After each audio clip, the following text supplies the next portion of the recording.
अस्सलामुअलैकुम नाजरीन, आप देख रहे हैं कश्मीर पब्लिक न्यूज़ और मैं हूं स्मीना चौधरी। नाजरीन, आज मैं जिस शख्सियत के बारे में आपसे बात करना चाहूँगी उनका ताल्लुक हल्का शर्की बाग कयाड़ से है। वसीम आज़ाद अवान एक भरपूर सियासी रहनुमा हैं।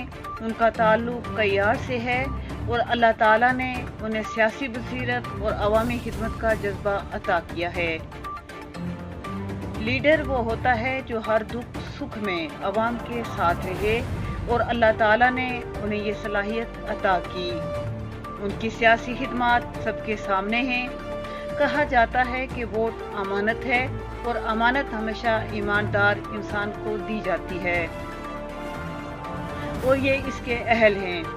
और अवाम के मुताबिक वो न सिर्फ कयाड़ के बल्कि सिटी बाग के और हल्का शर्की बाग के एक मंजे हुए संजीदा बालिग नज़र सियासी कारकुन हैं और सरदार मीर अकबर खान के दीरीना साथियों में से हैं।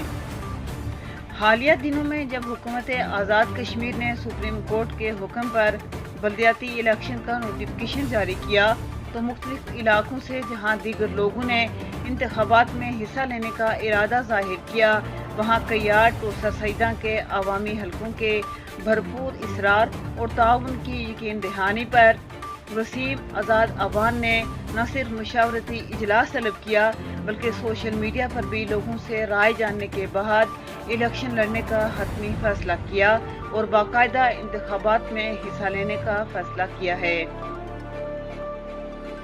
वसीम आज़ाद अवान साबका चेयरमैन ज़कात कयाड़ वार्ड से रह चुके हैं और साबका और मौजूदा अदवार हुकूमत में सिटी बाग से अच्छे उहदों पर फायज रहे हैं और खिदमत की है।